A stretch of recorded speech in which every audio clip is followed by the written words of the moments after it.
আপনি কি এখানে প্রত্যেকটা ইন্ডিভিজুয়ালের নেতৃত্বে আছেন? প্রত্যেকটা ইন্ডিভিজুয়ালের বিহেভিয়ার কন্ট্রোলের আপনি আছেন? আপনি এখানে প্রত্যেকটা ইন্ডিভিজুয়ালের বিহেভিয়ার শান্তিপূর্ণ অবস্থান, আপনার ইনস্ট্রাকশন 100% ফলো করবে এখানে, এবং আপনি গ্যারান্টি সেটি এখানে দাঁড়িয়ে আছি আমি কোনো আমার নিজের ব্যক্তিগত মতামত অভিনয় কিছু দেওয়ার জন্য প্রধান বিচারপতি পদ থেকে নীতিগত সিদ্ধান্ত নিয়েছেন।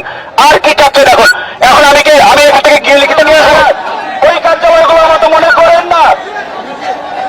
এখানে অনেক আপনার আমার আমাদের অনেকের বছরের পর বছরের গুরুত্বপূর্ণ যেমন নথিপত্র কাগজপত্র আছে, এখানে কোনো ধরনের কিছু আমরা চাই না। আপনারা অনুগ্রহপূর্বক শান্তিপূর্ণভাবে এখন এই স্থানটা ত্যাগ করেন। অনেকে বলেছেন প্রধান বিচারপতি বাসভবনে যাবেন, উনি ওখানে নাই, আপনারা ওই জায়গায় যেন না। অনেকে বলছেন আপনারা প্রধান বিচারপতি বাসভবন ঘেরাও করবেন, এটা যেন না, ওখানে উনি নাই। আপনাদের কাছে অনুরোধ করছি আপনারা এই কমপ্লেক্সটা আস্তে আস্তে যারা আছে অনেকে আরো আসতে দরকার নাই। আপনারা যেটা বলে চিৎকার করছিলেন সেই ঘোষণা